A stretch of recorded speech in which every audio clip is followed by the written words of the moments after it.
So the next question the deconverted man one asks is, are there angels, demons, or devils in the religion of Islam? And the answer to all three things is yes. Angels. An angel is a being which is made of light, which normally human beings can't see, and they've been placed in charge of various things. Like, for example, Gabriel is the angel that brings the revelation. Michael is the angel that's in charge of the rain and vegetation. Israfil is the angel who is poised with the horn, ready to blow it on the to commence the day of judgment. There are angels that go around looking for people that are remembering God. There are angels who are guardians over hellfire. There, with each drop of rain, an angel is sent to put it in its place. There are angels on either shoulder that record the good and the bad deeds. There will be an angel that will drive each individual person to his or her place of final assembly on the day of judgment. So there are many different angels. I mean, these are just a few that I have mentioned that I know about. And demons or devils, yes, in Arabic the word shatana,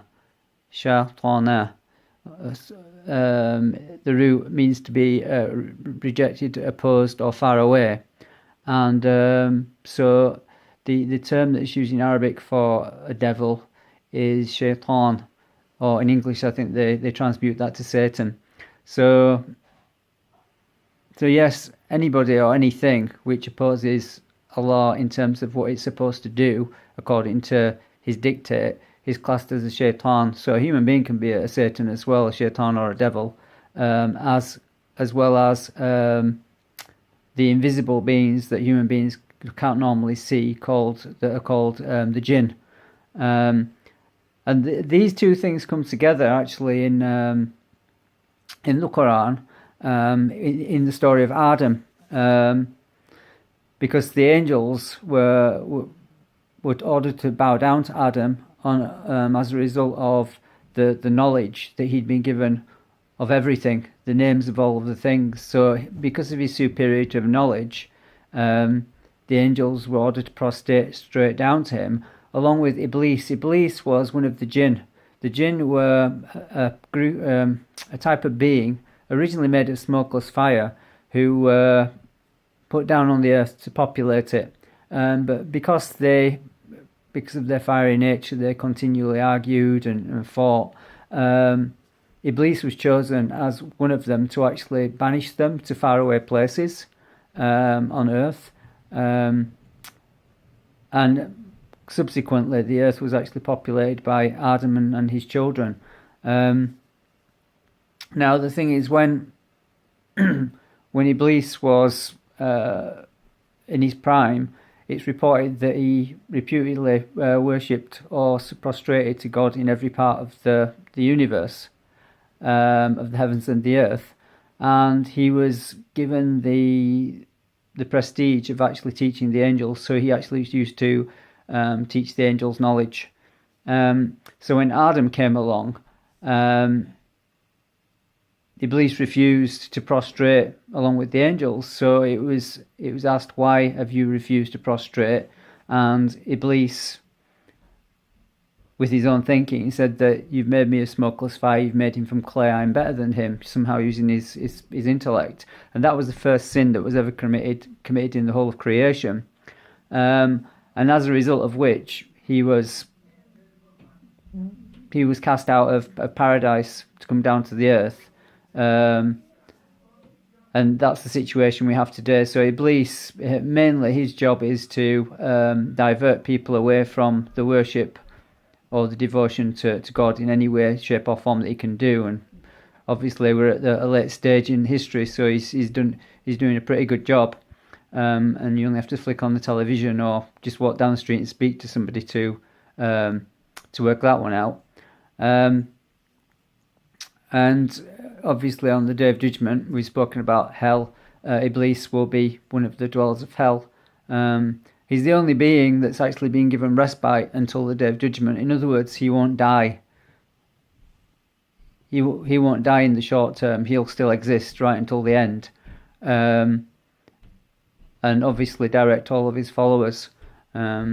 So yeah, Iblis was very good originally, and then he turned bad, just like that. So we all have to be careful. The angels, they are made of light, as I've said. They do not actually do anything of their own accord. They have to be commanded to do things. For them to actually do things like go here to this part in the universe and do this particular thing in this particular way, and they will do exactly that. So there are angels which just all they do is prostrate and bow to God. That's all they do. Like I said, there are angels that are tasked with particular purposes, like bringing the raindrops down and the revelation. And they do it precisely the way that they've been told to do it. They don't have no thinking. So this is the superiority of human beings and jinn over the angels, in that we've been given the faculty of intellect. We can think about things and we can choose whether or not we want to do what God asks us to do. And this is more valuable to God. It's like, for example, if you've got children or you've got an employee, if you have to stand over that child or employee all the time and tell them everything that you want them to do, and they don't do it with a heart really, they just do it because they're being told, that's not as valuable as somebody who of his own accord decides that they want to obey you because they respect you.